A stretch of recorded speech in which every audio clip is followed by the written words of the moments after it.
দর্শক, আর কিছুদিন পর আমাদের দেশ নায়ক তারেক রহমান এই জায়গাতে আমাদের তারেক রহমান এবং বাংলাদেশের 4% বেগম খালেদা জিয়ার সুযোগ্য সন্তান মরহুম রাষ্ট্রপতি জিয়া রহমানের সুযোগ্য পুত্র তারেক রহমানের প্রতীক দানের শীষ এখানে রোপণ করা হবে।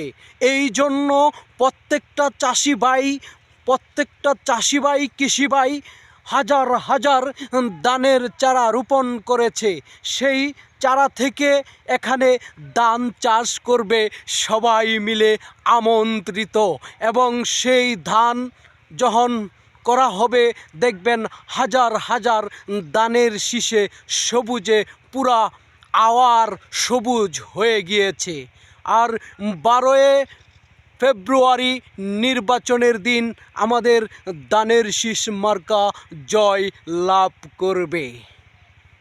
আর এখন আপনারা দেখতেই পারছেন মাঠে যে ধান ছিল সেই ধান বাড়িতে নিয়ে গিয়েছে।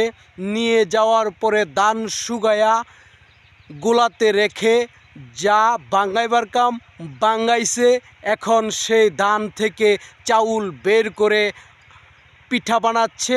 শীতের দিন বসে বসে ঘরের ভিতরে নতুন নতুন পিঠা বানাচ্ছে আর সবাই খাওয়ার জন্য বিভিন্ন আত্মীয় স্বজনকে দাওয়াত করছে। আসলে এই যে একটা মজা, এই শীতের দিন কলা পিঠা, কুলি পিঠা, ডুগা পিঠা, তেলের পিঠা, পাক্কন পিঠা, আমাদের নরসিংদীতে বহুত মজাদার পিঠা তৈরি করা হয়।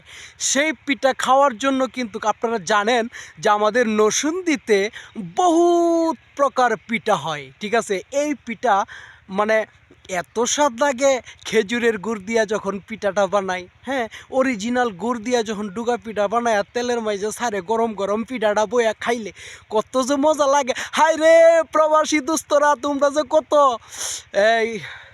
কত মিস করতেছ বাংলাদেশের ভিতরে থাইকা, যারা যারা পিঠা ফুটা বানাইতেছে খাইতেছে। এই যে আমি বাইতে হয়ে বসি, হাত থেকে বাইতে হয়ে বসি, ঠিক আছে, খাইতেছি। তে সবাই যে যেখান থেকে আমার ভিডিওটা দেখছেন সবার জন্য দোয়া করি, ভালো থাকবেন। আর নরসিংদী আইসা পিঠার দাওয়াত লইলো খাইয়া যাবেন। আর এই যে কয়দিন পরে এখন দেখতেছেন বনটা একদম খালি। কয়দিন পরে দেখবেন এই যে ধানের চারা লাগাইছে, হ্যাঁ, এই ধানের চারাটি মনে করেন জ্বালা ভাঙ্গা পরে এটির মাঝে পানি লইব, সইয়া দেখবেন আবার এটির মাঝে ধান লাগাই দিব। হাজার হাজার ধানের চারা রোপণ হয়ে যাবে। ভালো থাকবেন, সুস্থ থাকবেন।